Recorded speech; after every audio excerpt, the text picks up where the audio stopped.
Meeting to order.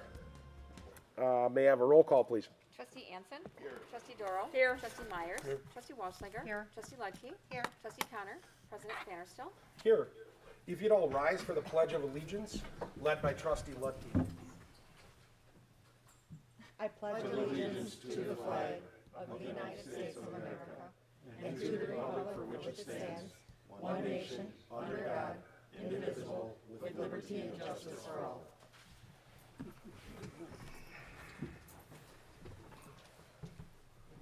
Okay, we have a September 28th, 2020 meeting. Also, Second. It's been moved and seconded to approve the minutes. Any discussion? All in favor? Aye. All opposed? That motion is carried. The next item we have is consideration of a motion to approve the vouchers for payments. This is in the amount of $1,094,826.38. I make a motion to approve the vouchers in the amount of $1,094,826.38. I second. It's been moved and seconded to approve the vouchers. Any discussion? All in favor? Aye. Abstain. All opposed? And you have the abstention. That motion passes. The next item we have on the agenda are related to licenses and permits. We have this is one bartender's operator's license. This is for Bridget Dow. I'll make a motion to approve the bartender's license, so read. A second. It's been moved and seconded to approve the license, the operator's license for Bridget Dow. All in favor? Aye. All opposed? That license is granted. That motion passes. Where's the, oh, that's farther down the line. Okay. Next, we have an item for Beer Snobs. It's a plan. It's a motion to approve a plan of operation for Beer Snobs for their patio.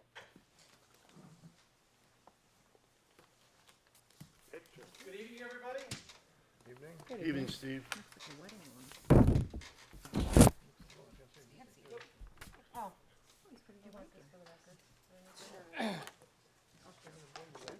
What I'm looking for today is to get approval to put two 10 by 20 tents over my patio outside the restaurant on Haight Drive. They'll start on Cottonwood and go down, I guess that would be east to the end of our building and to the end of the patio. The reason I'm in front of the board is we could encroach onto the sidewalk by a foot and a half. The diagram I put in front of you is the sidewalk is 6.5 feet, so we could go in a foot or a foot and a half past that onto the sidewalk. The sidewalk in front of my home is 5 foot wide.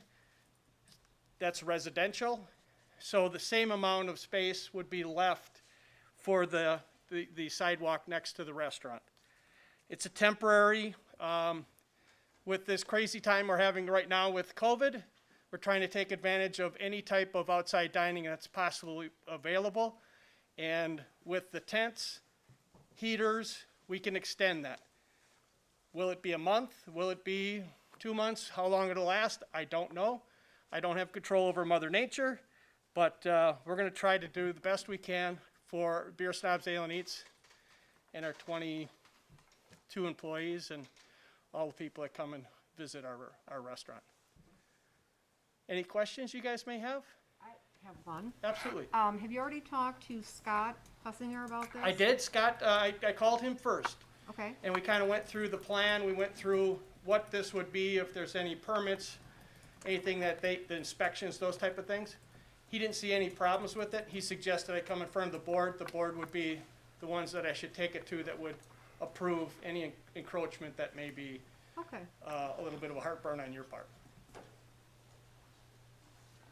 My only question would be for DPW, if you foresee anything with snow and anything like that, which will be fast approaching as well. So to answer that question, before I let Dave do his thing, is we're going to be well off the curb. We'll be from the trees to the building. So from the curb to the building is approximately 4.5 to 5 feet. we won't be anywhere close to that.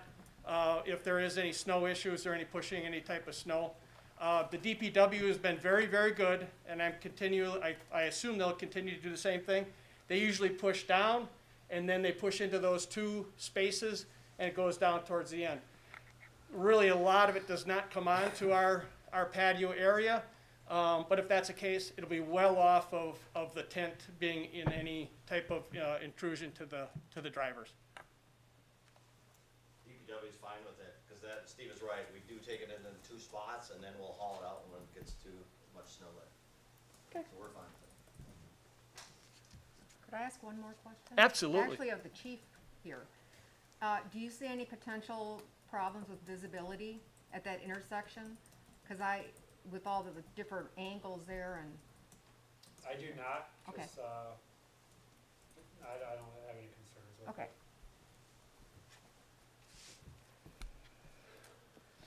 Any others? Any other questions you have for me? I'd like to make a motion for the temporary tent on Beer Snobs Ale and Eats patio. Second? Second. It's been moved and seconded to allow that plan of operation for Beer Snobs. Now we'd be open for discussion. One thing I want to ask is, can we come up with a specific date that you'll have it down by, as opposed to just saying mid-December?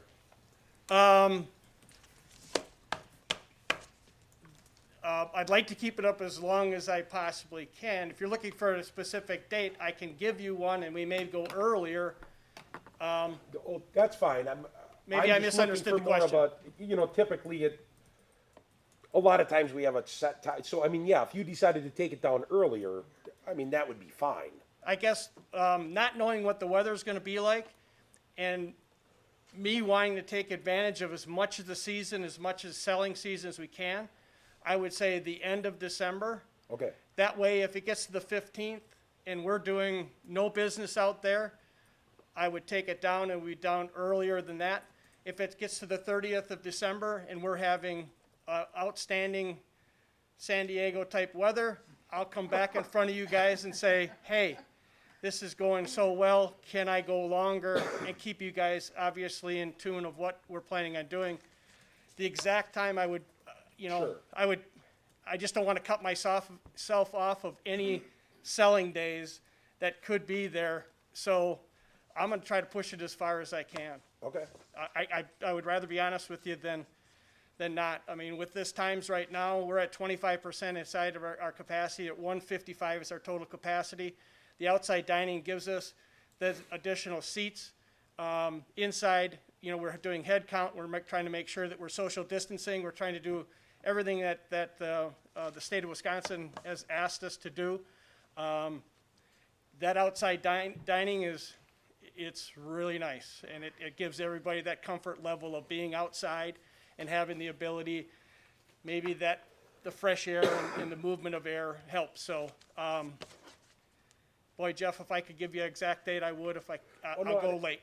And I'm not looking for an exact, I'd like to set a date that it's over by, so it sounds like saying, even if it's saying December 31st, if you come and ask for an extension, or if you take it down early, at least we have a set date. Fair enough. Fair enough. Steve, I just want to say, I think But it's great. And I'm all for it. Just watch the snow, because the tent I had last year was supposed to handle a snow load, and it collapsed. Yep. So if it's snowing, I would have somebody there to rake it off, just for your own. No, I appreciate that. We're going into uncharted waters that we've never been in. I can tell you, I've talked to three tent rental places. They seem to not be too worried. Again, it's their tents. They've got the liability. They say these have such a pitch on the roof that snow goes off. But you know how it is in Wisconsin. We could get 2 foot of snow and this, all bets are off. But you're right, we should get a snow rake and be ready for that when and if that Yeah, happens. just be careful with that. Yep, I appreciate that. That section, that 4.5 feet between your building and the tent, you don't, with the village, the residents are responsible for the sidewalk. We So ta- you don't expect, We- expect the DPW to do that. We take care of that. We've Take taken that? care of it Okay. from the day we've moved in. We've taken care of the sidewalks in front on Cottonwood. That's fine. All the way down, to make sure that we have a safe service. We don't want any of our our diners, our guests to slip and fall. Sure. So we're out there making sure that not only is it covered, but we put salt down so it's travelable for our diners. Thank you. I have two things. Oh, go ahead. I would like to clarify that this is a one-time Usage? that isn't meant to be year after year, that it's just there. This That's- is just until the end of this. Is that, And- and then, And if this works, I'm gonna be back to see you in April, because I'm gonna go in April and do it again.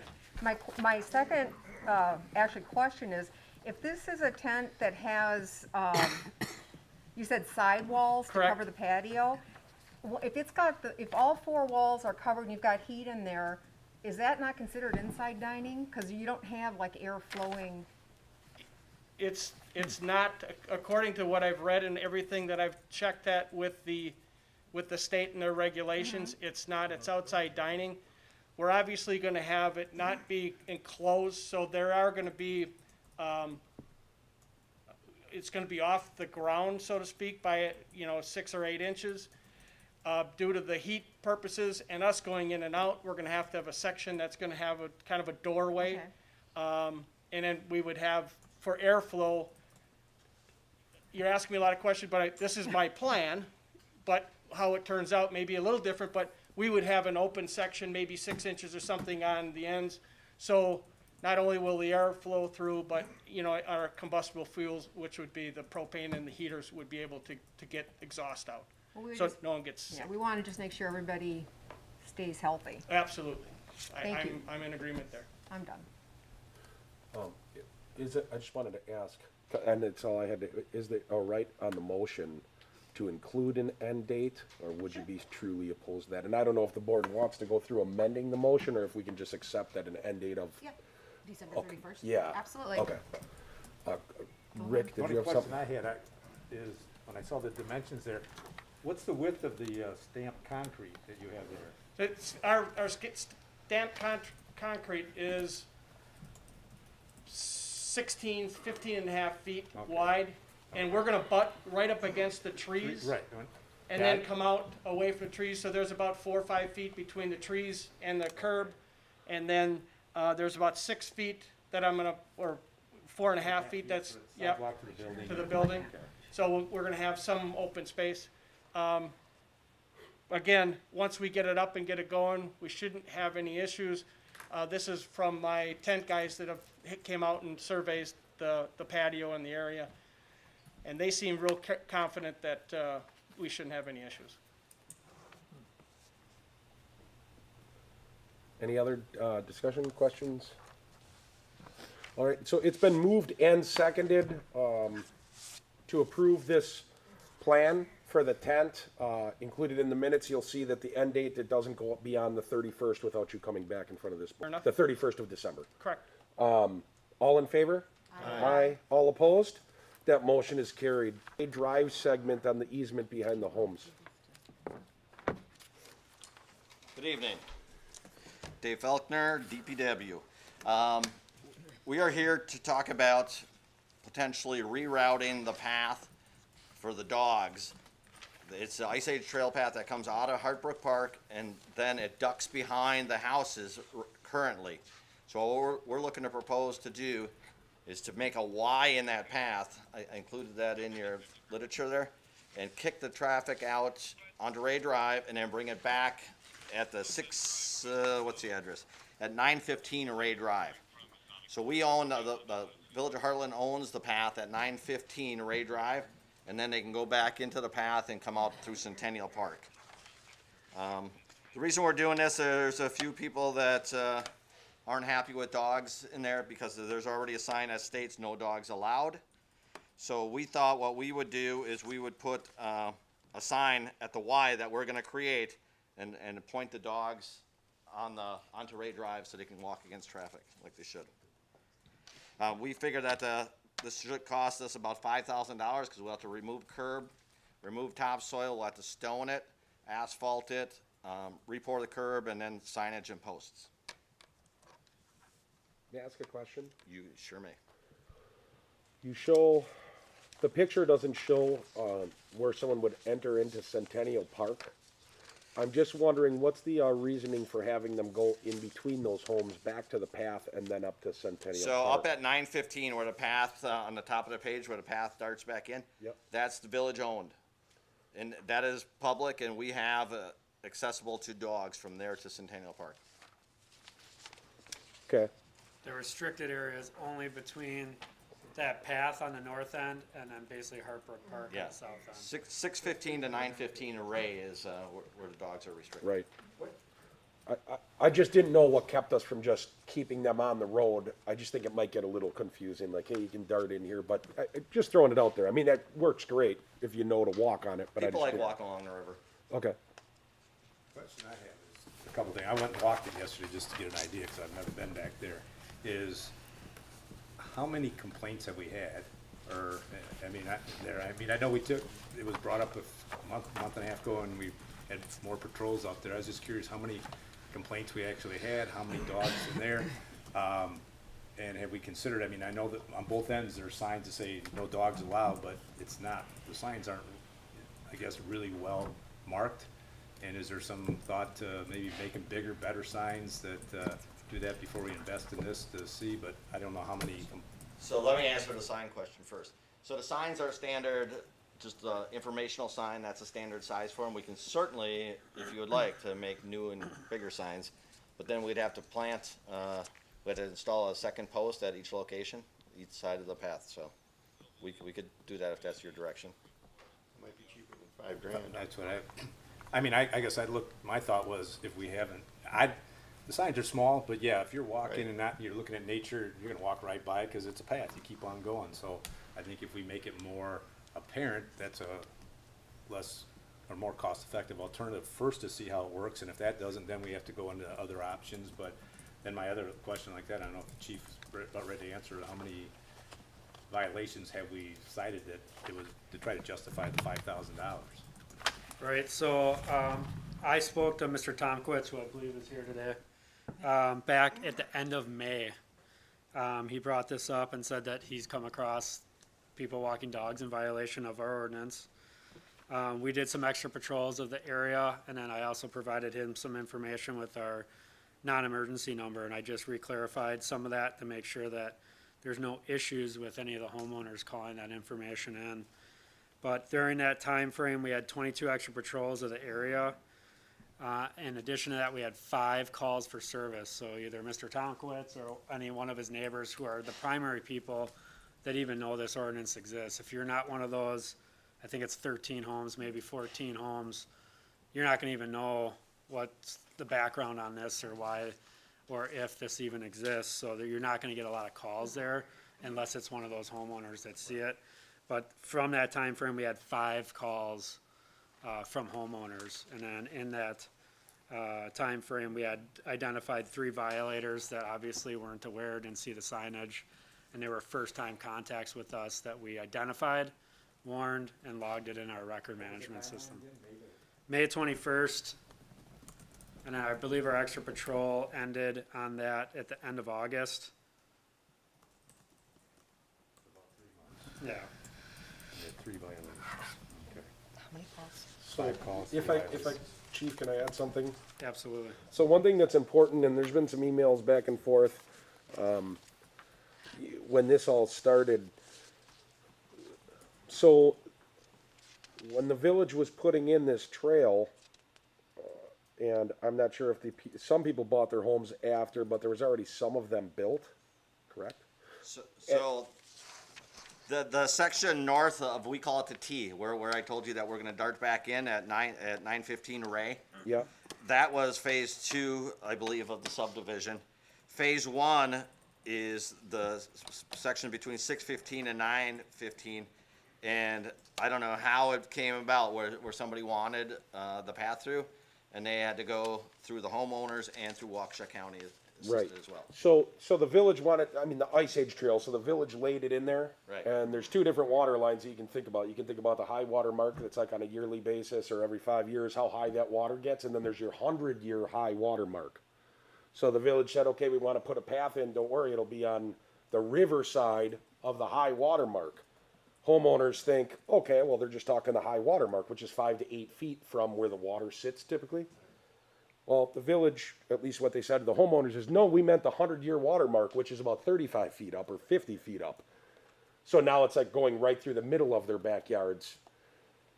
The homeowners went against it because they didn't want the dogs that are, I'm guessing because of excrement, or they just don't want dogs. I don't know what the reason, but they don't want dogs walking through their backyards. They'll allow walkers, and they ended up filing lawsuit against the village, and they won, and it was settled under the stipulation that the village said they would have no dogs be back there.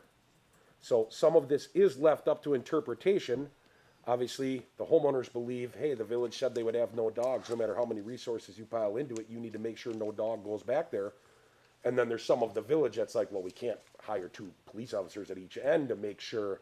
But so I'm just giving some background so that people know that that's how it came to be. So we have had a lawsuit against us saying no dogs allowed. There is some of that comes into interpretation. I mean, you want to go to a good effort. We've done a good effort with not only DPW looking into it, the police department, as I said, 22 additional patrols.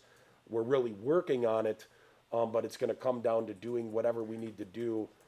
And I think to err on the correct side with our residents, it sounds like they weren't given all the information up front. Just the word water line, I can understand where they would be irritated where they were actually told, well, you thought the wrong water line, whatever, we're putting this path through. Then it went to court, and the courts obviously agreed with them, so.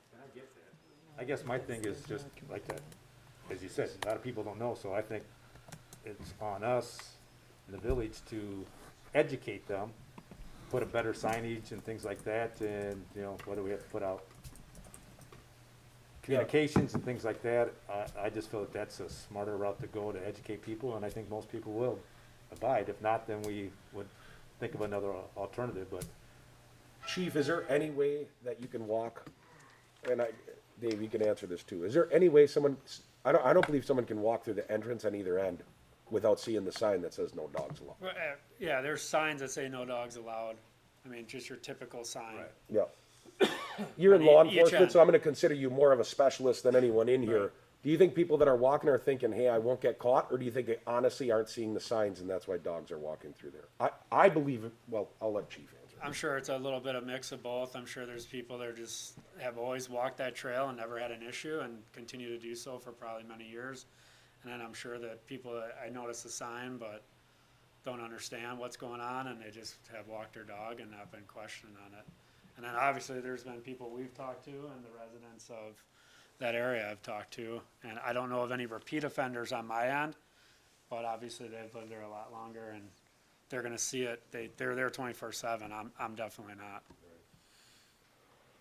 Do we have anything currently that says, dogs this way? Nope, we do Okay, not. because if I was walking my dog and it said no dogs, I'm going like, okay, so now what do? It's dead end for me, what do I do? Because you don't typically want to walk between houses, not knowing. So I do think we need to put some kind of instruction as to where they need to go. Yeah, and that it could be as simple as putting signs both on the north and south end. That dog route sign that Mr. Faulkner's already identified with the arrow, I think is pretty clear as to which way you need to go. And I mean, now again, if you don't know the road and how that there's a trail that's gonna jump back in, you may not be familiar and you may just say, I'm gonna walk the subdivision then. But in an effort to educate, I know we put out on, after our last email communication, I put out an email on our Facebook page just showing a green route for dog walkers, and then I put a pink route for where is it restricted, to try to, again, educate. And we got some comments on that, but I'm not gonna reach, obviously, everyone through that medium. Thank you. Yeah, I don't know what the answer is, but I think something, going off of what Ann just said, I think something, even if it's a line or a dashed line, or if every 100 feet it says, you know, this, or put a couple of dog paws, something, I mean, that'd get probably a little too hard, but I'm thinking a line that says, hey, dog walkers, follow the blue line, dogs are restricted on the path, having an arrow, And if we did paint a line, I don't know how much that would cost. Maybe that would be even dumb. I know once in a while in the winter, we wouldn't see that, but. The only reason I suggested removing the curb and making a ramp there is so they don't, it's not a trip hazard when they're going off the curb. Yep, That's, sure. which goes along with that sign. And I know I personally walk that, I'm on that trail every single day I go by there. I hardly pass anybody when I take that trail. It's pretty much me by myself when I'm on there. But I will say, when I'm on my bike and I forget which way I'm going, when I get to that point, it's like, well, shoot, now I'm gonna go that way because I see the curb and it just stops. So there's not a natural to the right. You naturally go on that path. It's a good So I'm in point. agreement Yeah. that Yeah. curb is a big, Yeah, I think that would be a very confusing. clear to good have a point. different direction. Yeah, Yeah. I agree. sounds like you guys have it under control. I think that is a very good point. If you see a curb, you're gonna think, I'm not going Yeah, that way, yeah, I'm going that I way. just- The only other thing I would add is if we take that curb and make it into a Y, you know, in some parks, they have just a little map.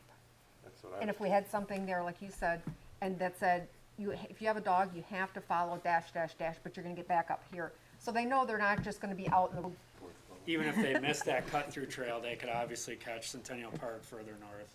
Is there any way we could put a fine on it too? There's a fine on There the is. ordinance. Oh, there is, okay, I didn't walk it yet. I'm Yep, just there asking. is. Oh, on the sign? No, Yeah. I don't know if there's a, no, there's I thought you there's meant not. in No, on regards the to a sign. violation. No, I don't Yeah, like think there's put a- anything. The village ordinance, put it Yeah, on there. dogs not Yeah. allowed, States that. violators, Yep, you know, $500 fine. yep. Do you guys feel comfortable with the discussion, or do you want to speak? Yeah, can we speak a little? If you'd like to. I'll go quick. So, I'm Jack Tomkowitz, and this is my wife, Chris. Hi. And I'm just gonna give one of these to Torrin.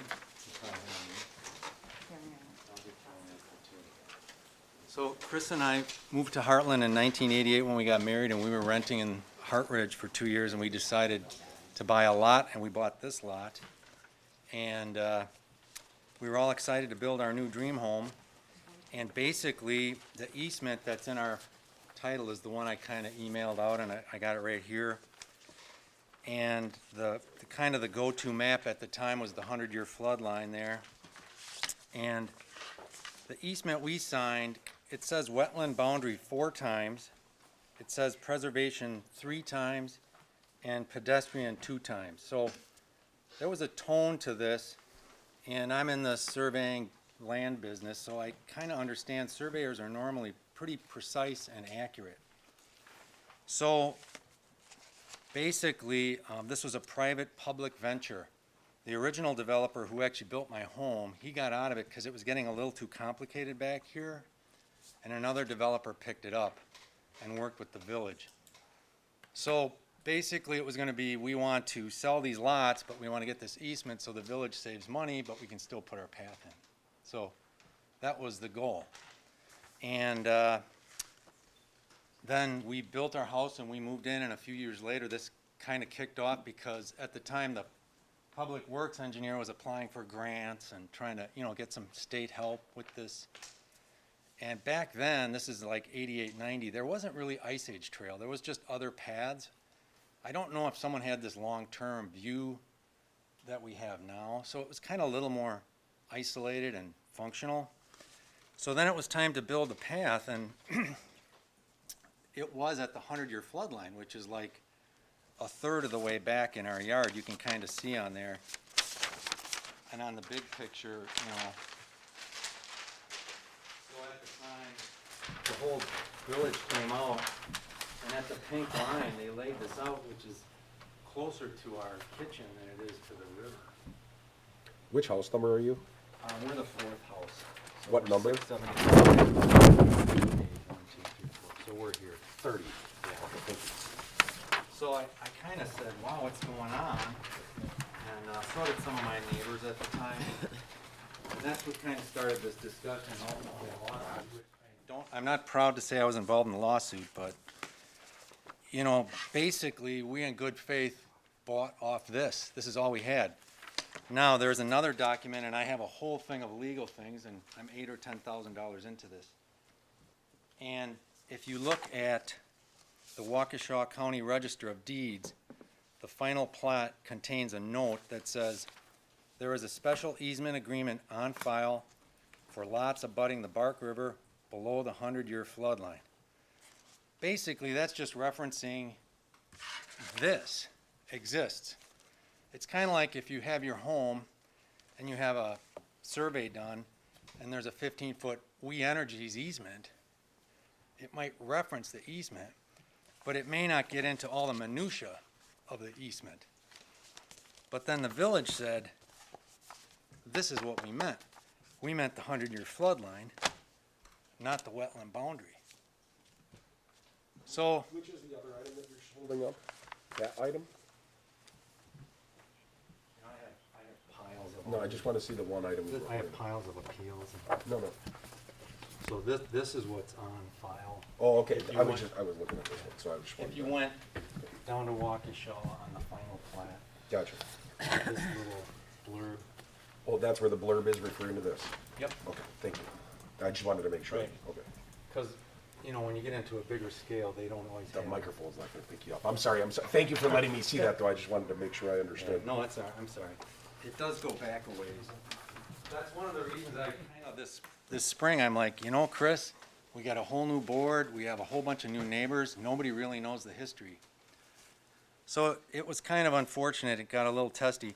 Thank goodness, Jim Wilson, who was the Public Works Director then, he pushed it way down, because he kind of realized some mistakes were made, probably some of his mistakes. Somehow the village should have overlooked Welch Hanson that they hired at the time, who was dealing in some of these survey terms and putting together some of these documents. So there was a lot of hands involved in there. It was kind of going quick. You know, I was pretty upset at the time because I thought I bought a piece of land and the wetland boundary is 5, 6, 7 feet from the water. And, you know, so in the end, it's a pedestrian path. It's supposed to be natural. That's a whole nother discussion because we've basically chopped down all the box elder and buckthorn and planted better stuff. I don't know if anyone really minds that.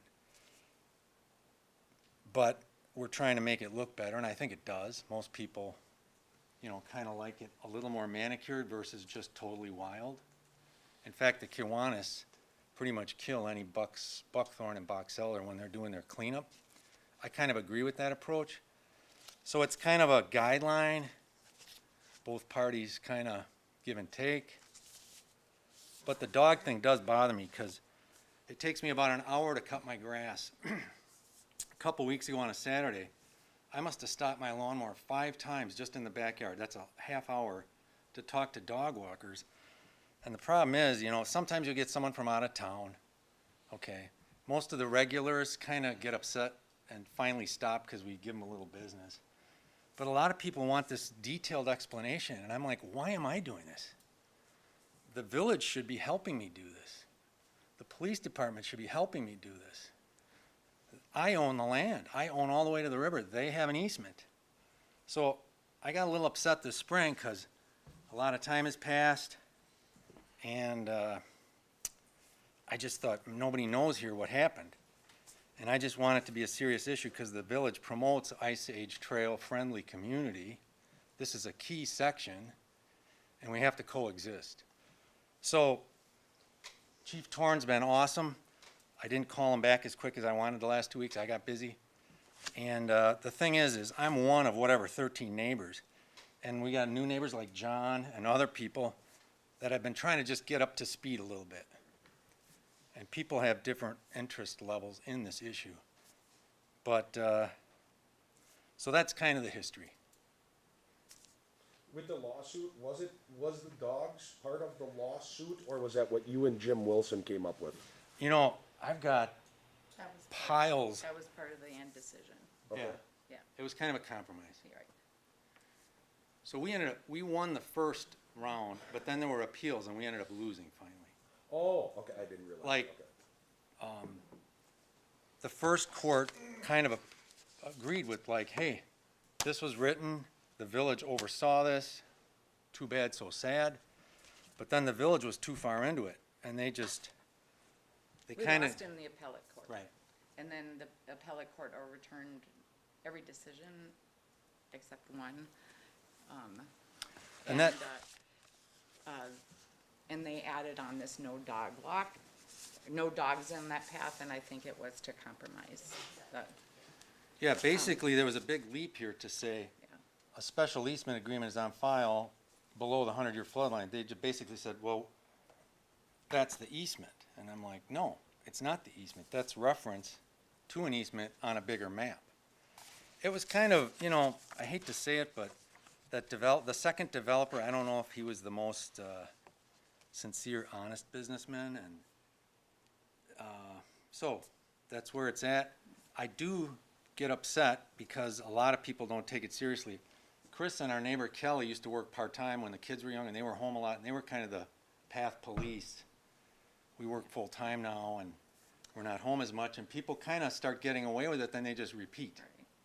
There's a few days that since COVID lockdown, Sorry. a few days since COVID lockdown that I've actually worked from home, and I look at the path from my kitchen table, and I could not call you the number of times. I'd be on the phone a lot calling the police because of dog walkers. I mean, it's constant. It usually starts at around 8:30, and it's just all the time. And when I do approach them, I approach them very nicely. I'm like, hey, just for your information, there's no dogs allowed back in this section. And a few of them are like, oh, I'm sorry, I didn't know that. But a lot of them are like, too bad, so sad. And they keep going.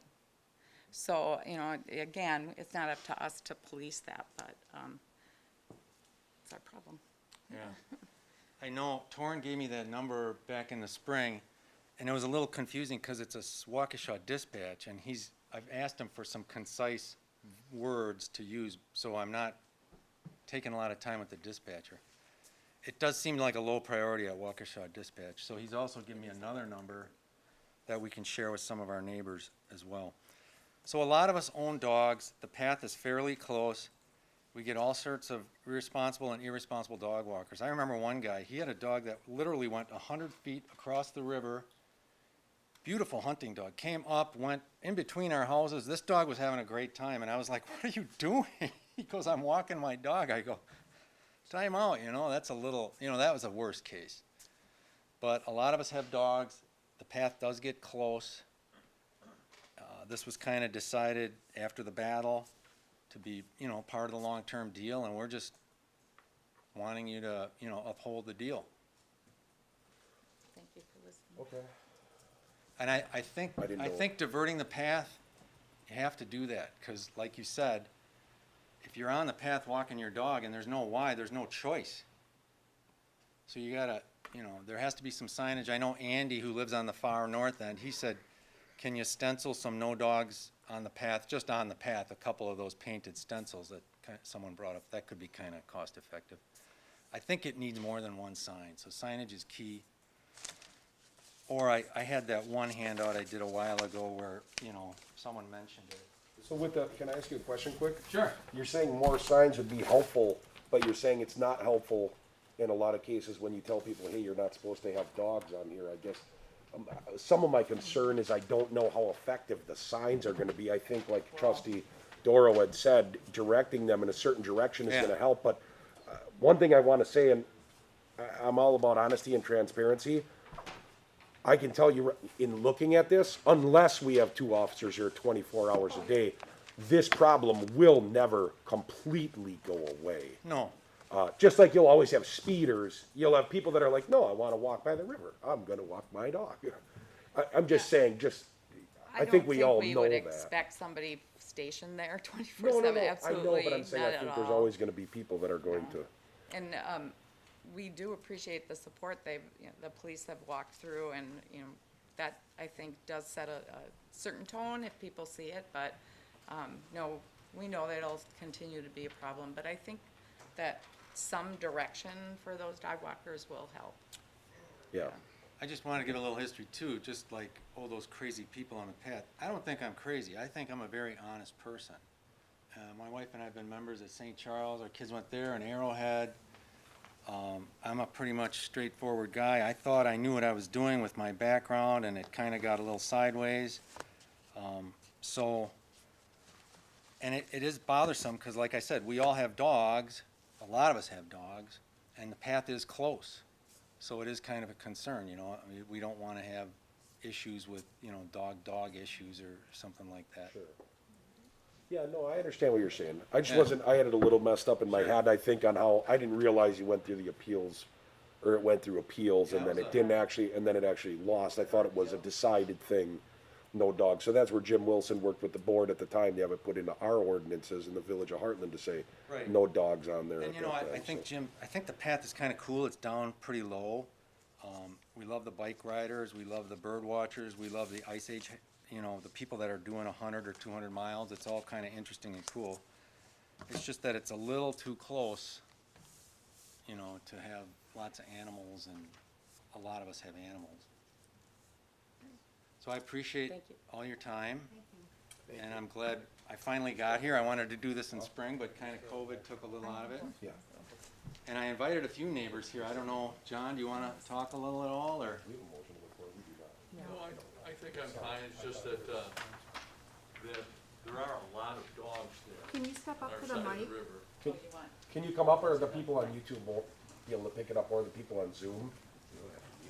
Yeah, in addition to, I think someone brought it up, the dog excrement, the real thing is there are lots of dogs Can you state your name that and your people address, own sir? there. So that we have it for the record? Pardon me? Your name? John and your Lincoln. address? 755 Rae Drive. And so the dogs themselves often get upset with the dogs that are going back and forth. And I'm not there a lot of times during the day, but I have seen dogs going through, and I have seen the neighbors' dogs getting upset. And so there's an aspect of it too. So, that's it, that's all I got. Thank you. Thank you. Jeff, can I ask a, probably a question nobody wants to hear? You can ask it. Would it be easier and less costly just to stop that and just put everybody out to the road? That's what I thought. But, yes, you absolutely can ask I that mean, question. to me, it just seems, why don't we just cut it off there and just put everybody, so there's no question, just everybody goes out to the road, goes down the street, and then they cut back in. Uh-oh. So, are you stating to eliminate the path?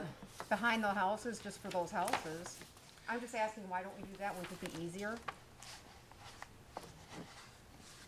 There, you would be ultimately rerouting the Ice Age Trail. Yes. And we can't. And I don't think that'll be decided tonight, but I mean, that's, she asked if she could ask a question, and you absolutely can ask that question, because it does get tough when you're forking, Well, you know. I just think, you know, It'd it's make less it, to it'd take make it care cut and dry. It would be, and then there'd be, we wouldn't have to maintain some of that stuff. We do maintain, we have to maintain 8-foot headroom over the paths, so we're back there quite frequently. Well, We were back there with the Kiwanis, clearing it I up. think overall it'd be actually cheaper for our taxpayers to do that. Just reroute them all out. That would be a board decision.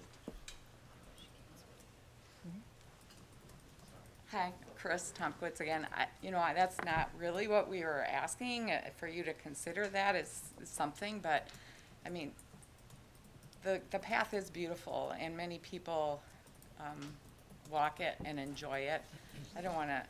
I personally don't wanna take that away from anybody to enjoy. I guess the dog walkers is a problem we know about, but I think if you guys could help us just with signage or something like that, but that's totally up to you if you guys wanna eliminate pedestrians on that path. That's not what we came to, that's not what we were asking, but, that's up to you guys as far as maintaining and budget, all of that, but, it is a beautiful path enjoyed by everybody. I agree. And the kids, and we did not want this path in our backyard, we didn't. But a saving grace, and a lovely part of that is my two boys could hop on their bike and go from park to park and never be in the street, which I thought was just so awesome for my boys, and it's safe, they never have to deal with cars, so, I don't know if I would like to see that eliminated for the public. And hopefully you'll respect this, but I think the hard thing for us also is, let's say there's someone else that, you know, lives a half a mile away from you, and an 11-year-old is walking their dog. People that are just riding their bikes, they can take that path and never have been in the street, but the 11-year-old with the dog is Yeah, walking in the and street. you know, You understand what, I'm just Yes. saying for this board, we look out for everything, so it's, you know. and for the most part, you know, if I can speak for myself. If I see an 11-year-old walking the dog, I'm not gonna say anything. But because he's 11-year-old trying to walk his dog, but is it right? Because I probably would approach, you know, the 30-year-old walking his dog. So there is a double standard there, but, I don't, if you guys wanna eliminate everything along that path, that's your decision, but that's not something that we came to ask for tonight, so.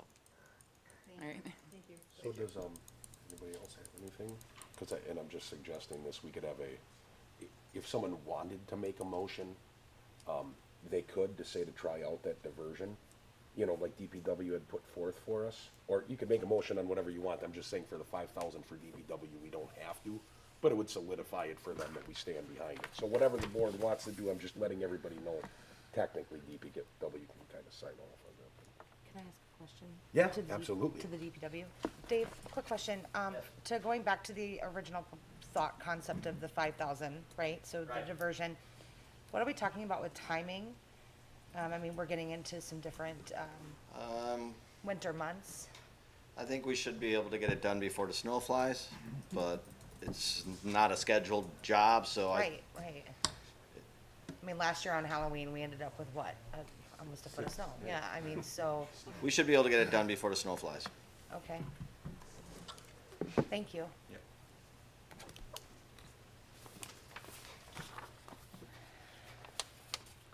If anybody does want to make a motion, unless anybody else has anything else to say, now they could do that at this time, or.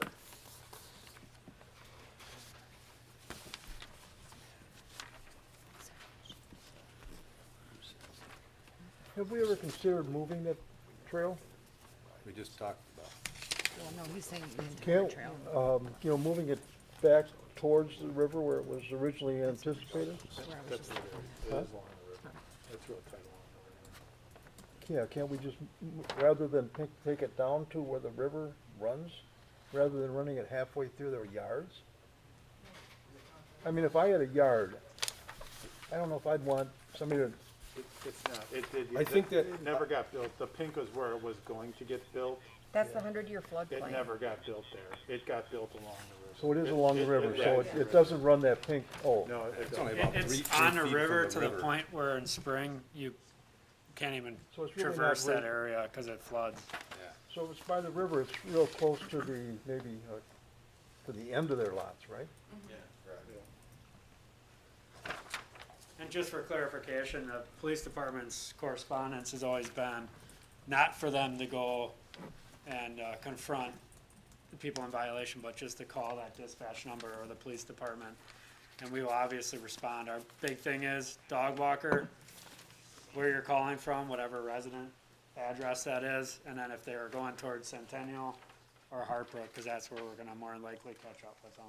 And obviously, our only delay would be if we're on other emergency calls for service, which can definitely happen from time to time. The pink never got built. The pink was the proposal. I actually would like to make the motion that the DPW goes ahead and makes that more defined, curb space over there for the, and a larger sign with an arrow for the dogs like they recommended. I'll second. It's been moved and seconded to give the go-ahead to DPW to take the advice of, or to go ahead with that plan to, you know, cut curbs, put signs in, do the things that they need to do as it was in the packet. And as it Just was. wanted to add one thing. I think when a person sees a sign that says you're gonna get fined, Yeah. it's more definitive. So if we're gonna make new signs, or a bigger sign, we should put a fine on the sign. Ordinance number and the Ordinance fine. number and Yes. fine, Dollar and amount. direct them off. You know, With a that way map we're of doing what's in- absolutely everything we can to keep Yeah. them off. The sign we have now, they're saying is too much is on it and nobody stops and read it. Now we're gonna add all this other stuff to another it sign to bigger. get more confusing. It should be bigger. So then we gotta raise more To money. me, it's cheaper route to go. I mean, I think we should do the signage first, but before we waste money. Any other discussion? We can reach out to Hector to ask. I do believe that when you do have Chief, I think would know, when you do have a finable offense, kind of like a winter parking or anything like that, you have to have the statute on there.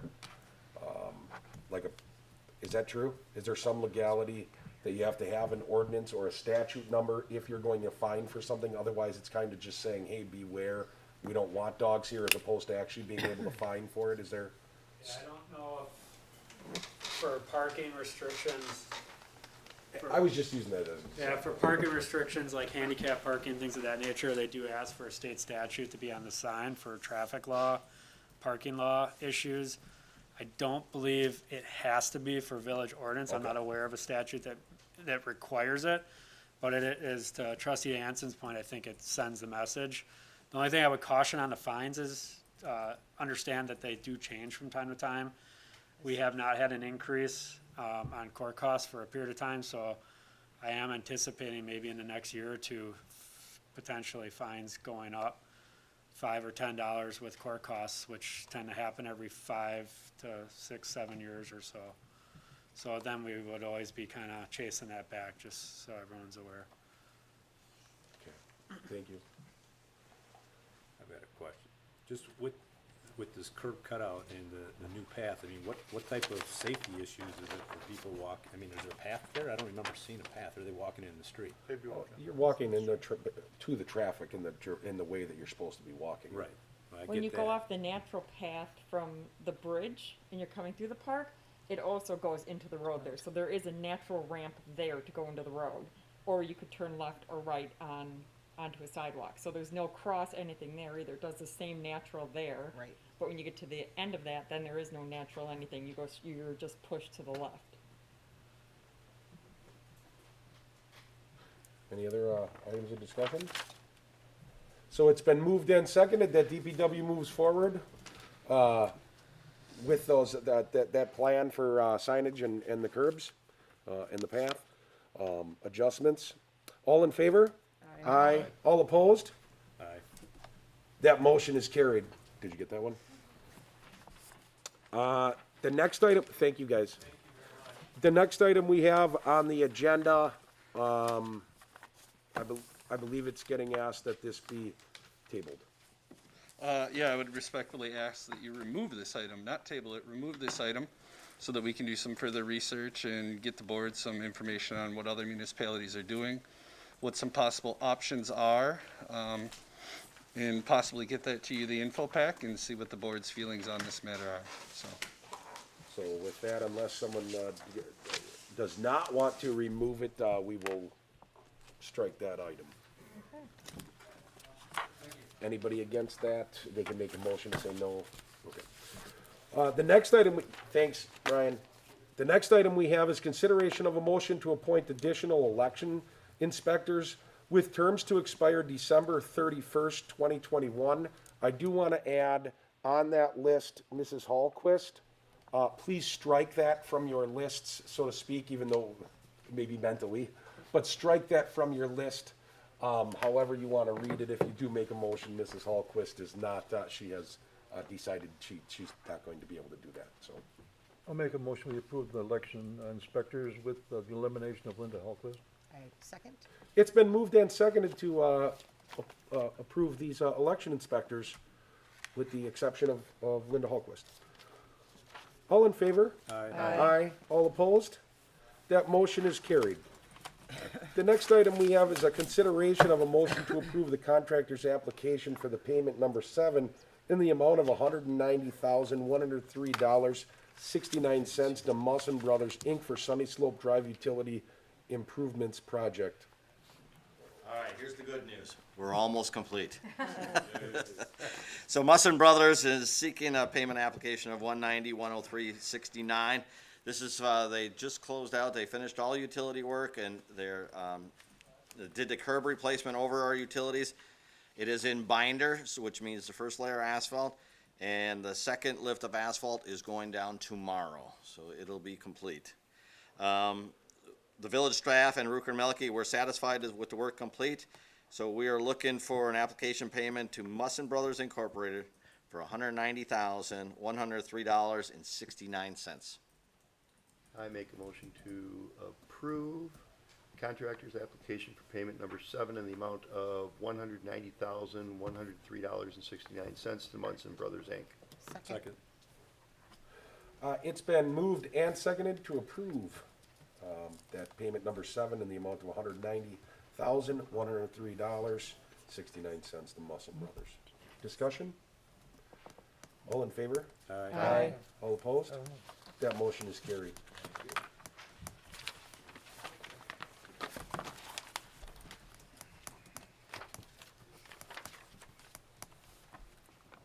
Evening, Mike Kaiser with the Lake Country Rotary Club. My office address is 138 North Avenue in Hartland. I believe you should all have a packet with some details. The Rotary Club, for those of you not familiar, worked together with the Kiwanis to construct the Fine Arts Center in Nixon Park. Obviously, we have a vested interest there with the work on the splash pad.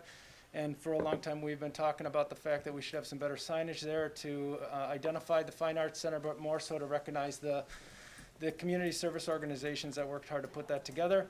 We've found some funding to do it. The Kiwanis jumped on board and said they'd share the cost, which is outstanding.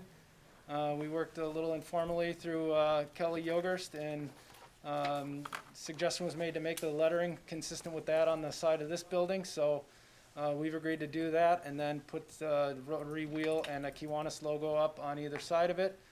I think you should have a diagram or have seen one of those. So we're just asking for your approval to go ahead and do that.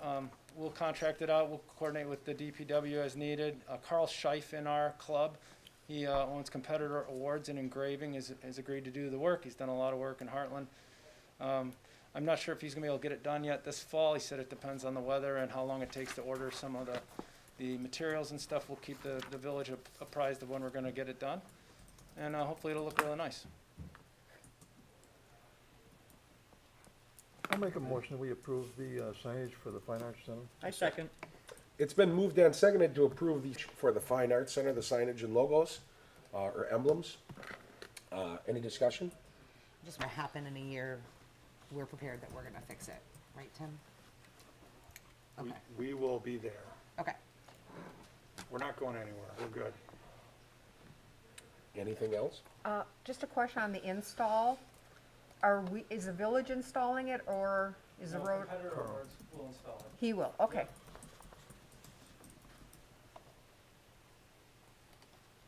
Anybody else? All in favor? Aye. All opposed? That motion is carried. Thanks, Thank you. guys. Have a good night. Thank you.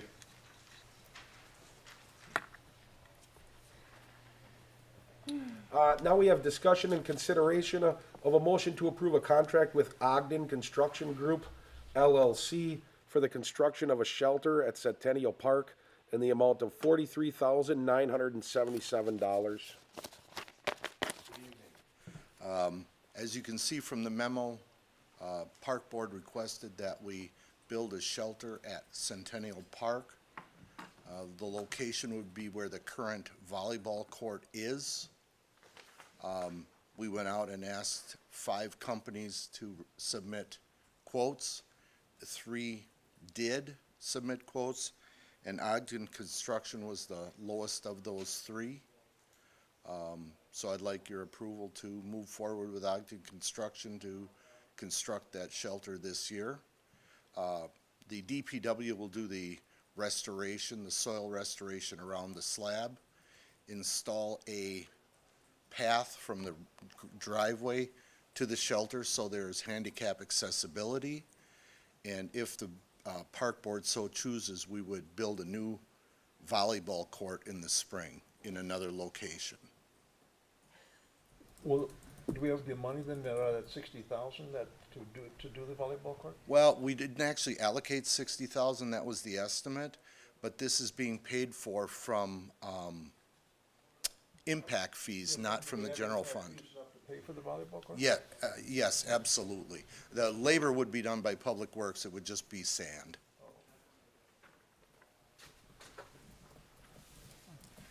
I'll make a motion to approve the contract for Ogden Construction LLC for construction of the shelter at Centennial Park in the amount of $43,977. I'll second.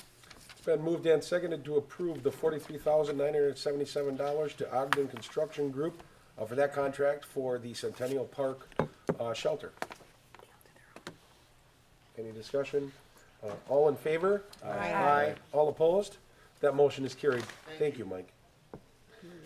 The next item we have is discussion and consideration of a motion to approve the reduction in a letter of credit for the Glen and Overlook Trails in the amount of $536,632.15.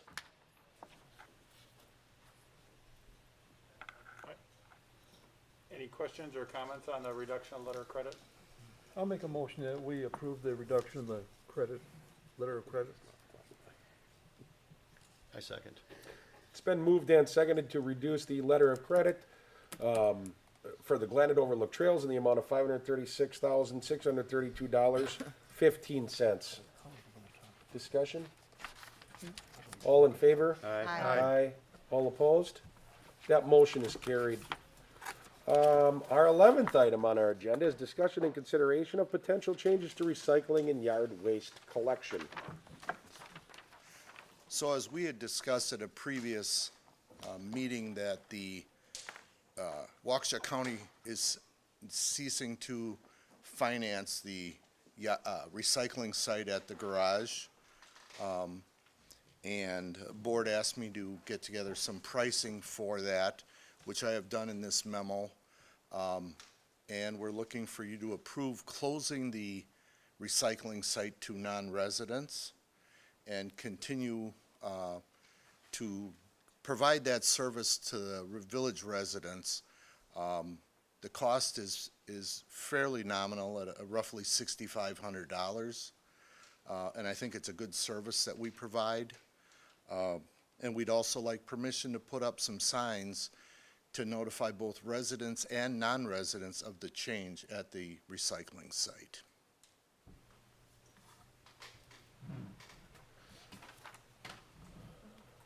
Is there also gonna be notification like on the website as well? Well, any way we can. We talked about possibly putting it in maybe the tax bill. I think it's critical that we get the word out to both our residents and non-residents in as many ways as we can, because it's gonna be a change. I've had personal encounters with 3 non-residents within the last 2 weeks. And they weren't happy about it, they understood it, and I directed them to potentially talk to Wauwatosa County. Okay.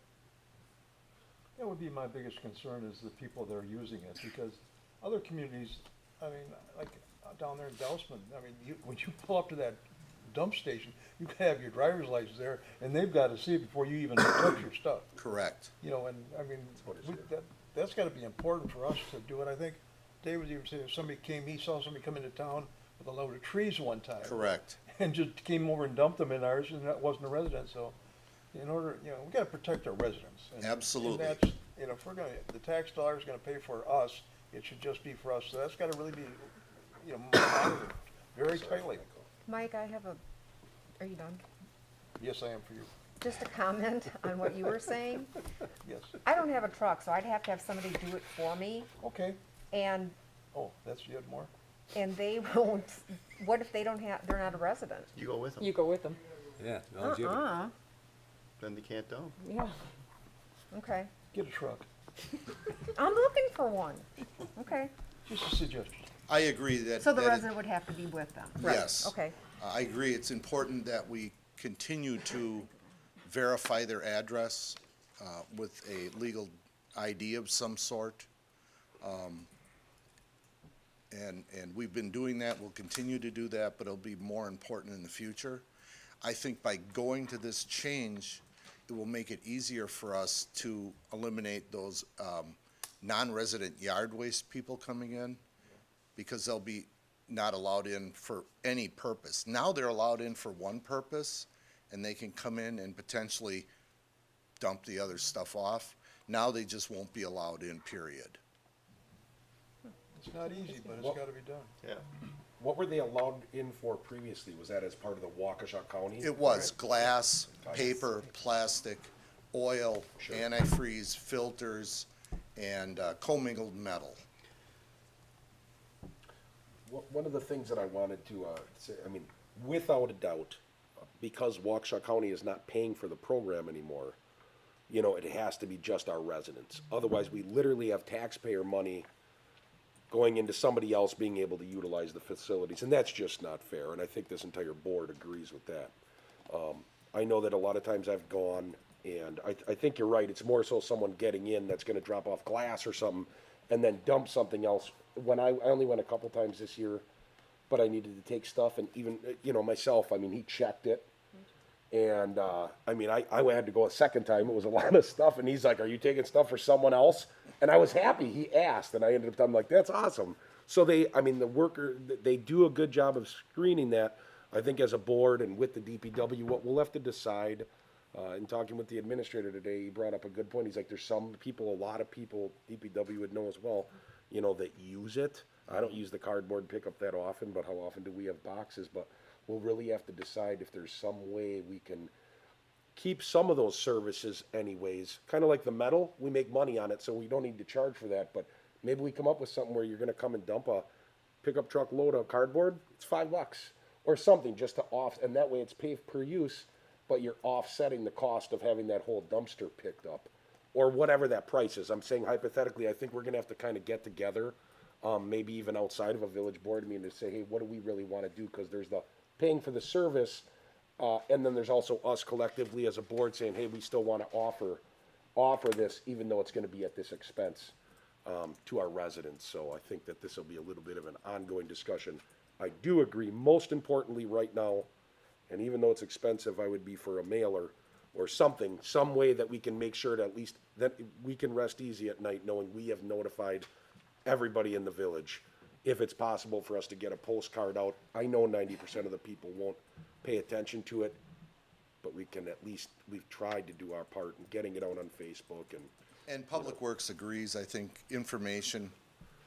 getting information out is critical on this, and that's why we're asking for it now, so that we have 2.5 to 3 months to get that word out in as many forms as possible, to minimize the disruption. Yep.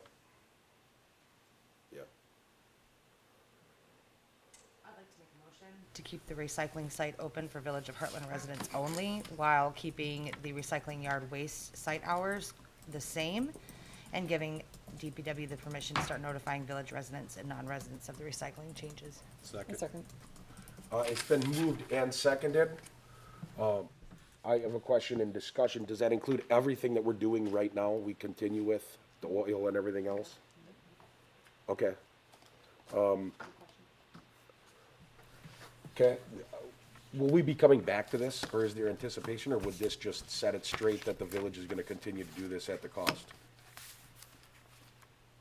I thought I thought this was moving forwards, but we can come back to it. I'm only asking just so I know, cause What's the motion? Well, the motion is, to keep the recycling site only for village residents. Yep. Right, and then to keep the recommended hours that they currently are, and then give DPW the permission to start notifying village residents and non-residents of the recycling site changes, meaning that it's only for village residents only. That was I can add to it if you wanna go into discussion. you know what If I might, I think that maybe it'd be prudent in the budget discussions to talk about the funding sources, because we still are in budget process, so if there would be a desire to change fees or, sell a card or something, that could definitely be done in a budget discussion. Okay. All right, and this is in no disrespect intended, all I was asking is I was asking if it's understood in the motion that we would address whether, some people have talked about even a fee on the taxes, like we have a garbage fee, where it becomes a $5 fee, because the village of Hartland is gonna be paying for all the recycling now, where right now, it's actually, the cost is taken care of by Waukesha County, so we're gonna be paying to get rid of the oil, the paper, Yeah, I and just that went kind of off stuff. of what a recommendation, executive recommendation is, which is a discussion of financials, which I'm happy to put into the motion. if need be. It totally, I just wanted to make sure I had it Should- I had it right. It's is it totally up to recommended you that on I your put it, motion. Administrator? Changing the motion, or? Yeah. Well, is 'Cause this is one discussion, or special- is this still motion? There's a motion on the floor, but we're in discussion. I because I there's a really motion think on the there's, floor. I think there's three big questions, and I think this is a process. If you guys are ready to move forward, you guys move forward. It's a policy for the village board to decide. The three big questions are, do we include non-Heartland residents? I think The motion took that's care off of the that. table. I think the logical consensus is that that's not an issue. The other two questions that are very important are, do we keep all the same services? Oil, cardboard, glass, metal, yard waste. Do we keep all the same services, or do we trim some of those back? That's one question. The second question is hours of operation. Right now, every Friday, generically, every Friday, 9 to 3, and then the second and fourth, Tuesdays and Saturdays. Do we want to keep the same amount of hours, and do we want to keep the same amount of service? And then obviously, based on what we want to keep, how do we fund that? Because right now it's being funded by Waukesha County. They are not going to fund it anymore, and so then the question becomes, what is that cost? And I think this is a process that we're kind of working through. And we're happy one item got taken off the table tonight, with the residents, but it's really a policy decision. I think it was a good motion on the, and totally understandable. I think for sure it was putting forward the hours and, what we were continuing to doing. It's just figuring out the finance source, or if we just Or I do could it. just So, add to the motion if the board would appease, and just add that, would give and then give DPW the opportunity to work with the village board, in regards to a funding source. okay. Would that? Or how, yep, that's yeah. perfect. And Okay. I just wanted you to know I was only asking Yeah. them, the funding source. I have a question. Go ahead.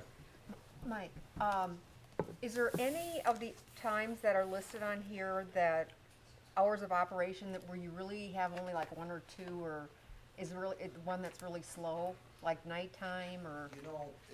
It really, obviously it's seasonal. Right. As we get into brush and leaves, it picks up.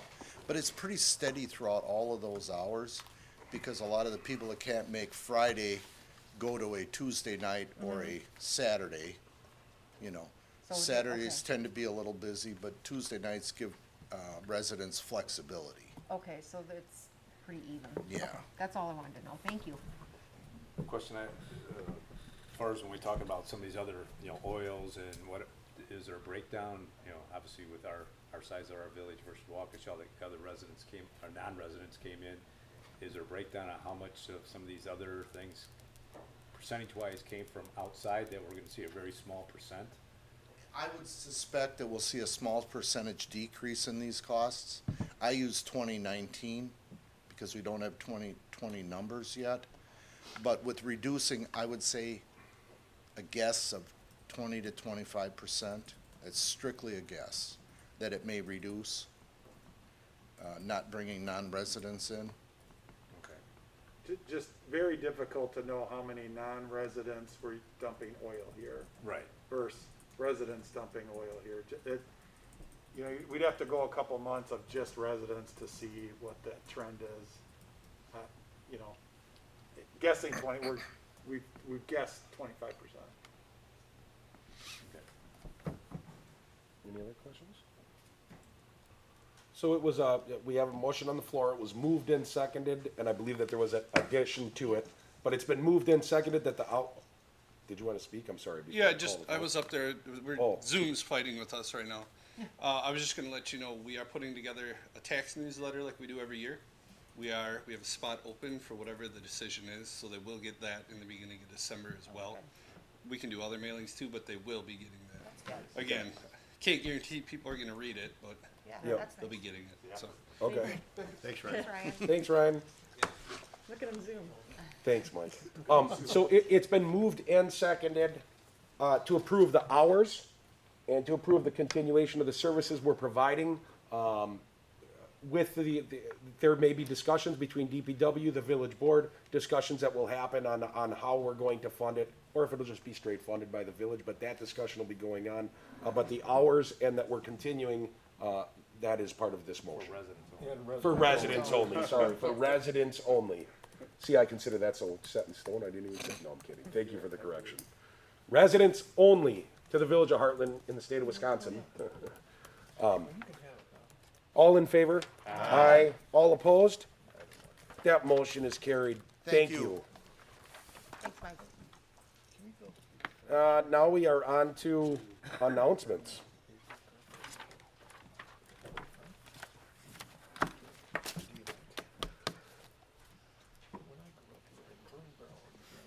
Hello, sir.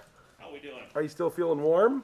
Not as warm as that first one. So we were further back. Yeah, just a few updates. We did burn that house down on Saturday. Great pictures. Started at 7 in the morning. By the time my people left the station, it was about 6 o'clock at night. So we got all the hose cleaned and in the dryers and started washing gear and everything. Went very well. We chose not to burn the garage part down because there was a 14,000 volt high power line running real close to it, and the wind was not in our favor. So we stopped it at the garage and let the builder take care of the rest of it. We set up 16 cribs in there, so it'd be 16 different fires. We had 7 crews total, and ended up stopping at 13 because it was about 12 o'clock, and we wanted to set the fire shortly after 12 to burn it down. So we got 13 different burn sets out of there. Everybody from, we had Merton, Town of Delafield, Lake Country, and yeah, Merton. That was all of them. So, but a couple of them had 2 crews, and we had 3 of our own crews in that. So a lot of people got experience. A lot of new people got to go in and watch fire start burning and see what it all does. So it was very successful. Also got approval today from the state to start our COVID testing for fire and EMS personnel in Waukesha County. So I will get that to the county tomorrow, and then we'll get rolling with that. So hopefully we have to test none. So that's all from the fire side. Awesome. Happy everything went good on Saturday. I think that's Yeah. great. That between the training and just everybody being able to be there, that's awesome. Oh, yes. Great job. Just had a quick update about our civil disturbance response to Wauwatosa over the past week. They had planned out about a week operation.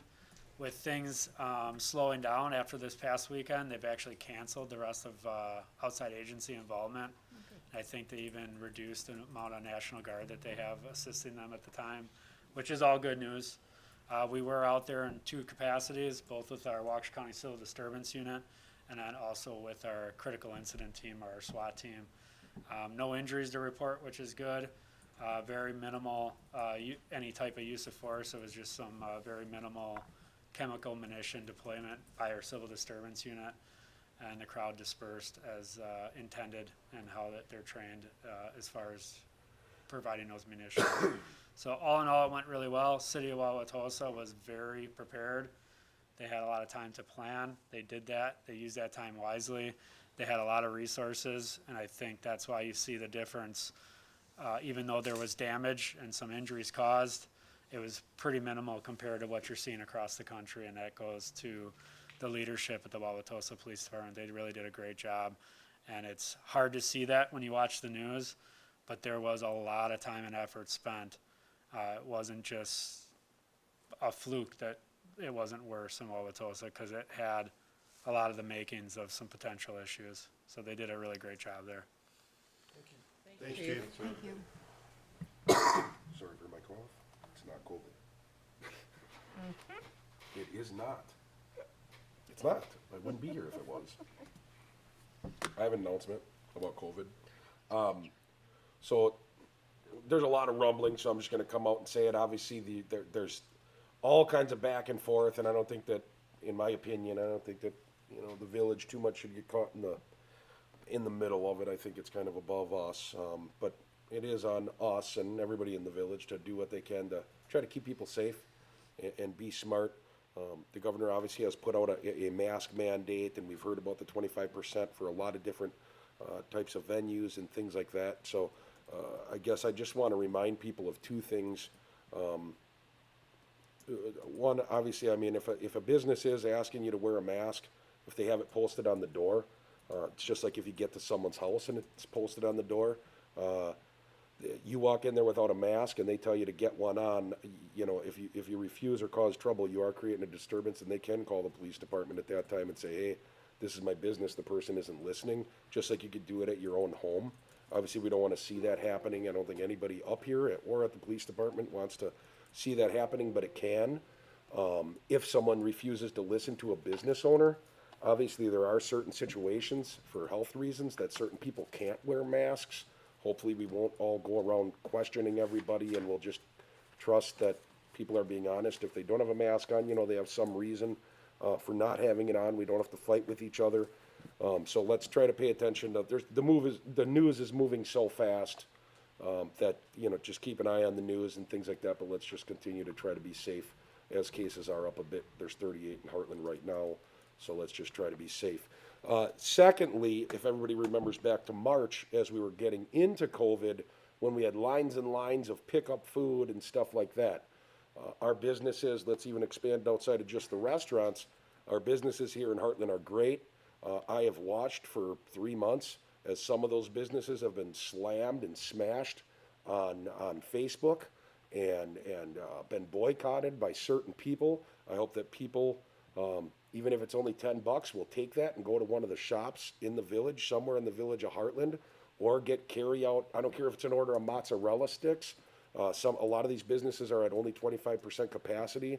Obviously, we don't want to see everything people have worked for long before I even got here, going all the way back, years and years of building up Main Street, so to speak, you know, Capitol Drive and Cottonwood is what I'm referring to.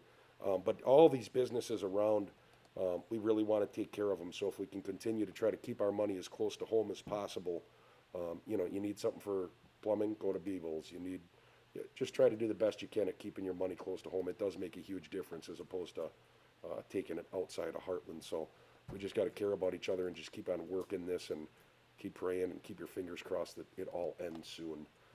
With that also, my last announcement is that we have an election coming up. Tuesday, October 20th through Friday, October 30th is early in-person absentee voting. Basically, it's called early voting to most people, but that's the official term. We're here 7:30 a.m. to 4:30 p.m.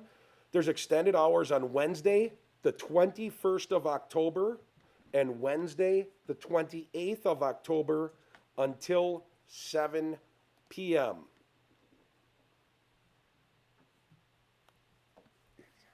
Is anybody, hold on 1 second. Oh, I'm sorry, in the Village Hall where the boardroom takes place, at the Richard Landry Municipal Building in the boardroom. I don't know if anybody's gonna say it. Chamber has business trick or treat coming up, I believe. 22nd. And, is that the 22nd? October 22nd. And Hartland is having trick or treating, so just keep an eye on that. I'll let someone that's knows the exact date say the chamber one, because it's gonna be coming up. But he's right on the date, and it is business trick or treat, social distancing, great opportunity to be out in a mask anyways, because they'll have costumes on, so it's just a good way to have a little normalcy yet to be out and about. I'd like to add one thing about the election. Sure. In the position I'm in, I talk to a lot of people. And in our community, other communities, people are actually questioning if their vote is going to be counted. I just want everybody to know that, at least for Hartland, we have absolutely stellar people working our election, handling the election. They follow the letter of the law. Everybody's vote is going to get counted. Yep, it will. And there's been a lot of people questioning that. And I just need everybody to know that, yes, if you vote in Hartland, your vote is getting counted, period. That's correct. That is correct. Anybody else with any announcements? I'll make a motion, we adjourn. Second. It's been moved and seconded to adjourn this meeting. All in favor? Aye. This meeting is adjourned. Stay safe, Heartland.